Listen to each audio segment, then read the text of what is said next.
Hi, and welcome to Thursday Thoughts with Jodie, Sacco. Today's theme is all about the importance of separating yourself as an individual from your business. And that all starts up here. Yep, I talk about it so often, but it's vitally important as a business owner to make sure that you don't see you as the business. You need to separate yourself from it in order to become a true entrepreneur.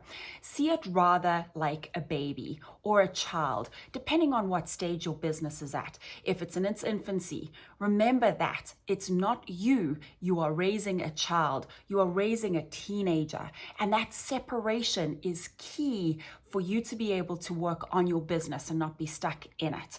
It's also important in terms of your own happiness. If you are constantly at your business and believe it cannot survive without you, that's your problem right there. Come chat with us. We can help you out.